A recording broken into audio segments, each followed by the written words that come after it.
Hi, my name is Linda Ingehagen, and I'm here to invite you to join me and the Sloan Consortium in our next offering of copyright compliance for online educators, which includes the latest rulings in the copyright infringement lawsuit against Georgia State University. Now, I understand that delving into the complexities of copyright and fair use law is about as exciting as going to the dentist or doing your own income tax returns. So part of my commitment to you is that I will do my best to both minimize the pain and avoid what can be mind-numbing legalese. I've worked in distance education since 1984, back in the days of VHS tapes mailed to students who watched them on their VCRs. Even then, I quickly realized the importance of developing a legal literacy around that chapter of the information age. Whether in the early days of VHS or more modern digital file formats, in distance education there is a record of everything we do. It is important we take the time to make sure it's a record that won't come back to haunt us or our institutions. With that goal in mind, I use the framework of 6 rules for course design to cover the essentials of copyright compliance. The rules are designed around the materials we actually use and how we actually build, organize, and deliver course content. In addition to examining the rules governing who owns the copyright to works created by faculty members, the rights of users, including those vexing rules of fair use, are addressed as well. In the full-length workshop, the 6 rules are examined in detail. In brief, they are as follows. Rule number 1. If you own the copyright, you can do whatever you want. Rule number 2. If the materials are not protected by copyright law, you can do whatever you want. Rule number 3. If you acquired or accessed the materials unlawfully, you can't use them. Rule number 4. If you acquired or were given access to the materials by someone else, and you know or have reason to know that person obtained or accessed them illegally, you can't use them.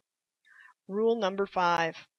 If you own a copy of the materials, but not the copyright, or you lawfully access the materials to which someone else owns the copyright, you may use them under an implied license, if that applies, under an express license, if that applies, if the use qualifies as a fair use, and if none of those work for you, then if you obtain permission and pay required royalties.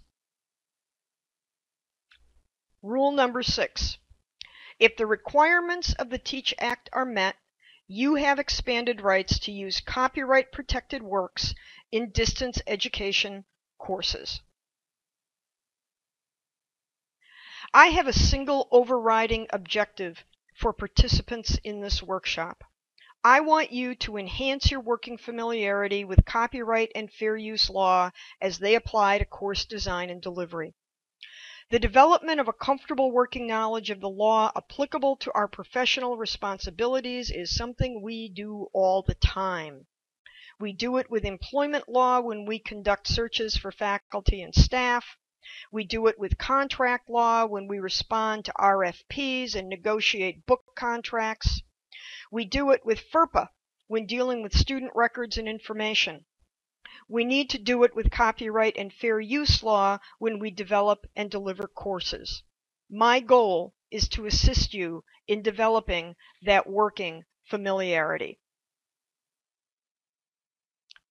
To fit into what we know are your very busy schedules, the workshop runs over 10 days to give you plenty of time to listen to the presentations and review the materials in as much detail as you like.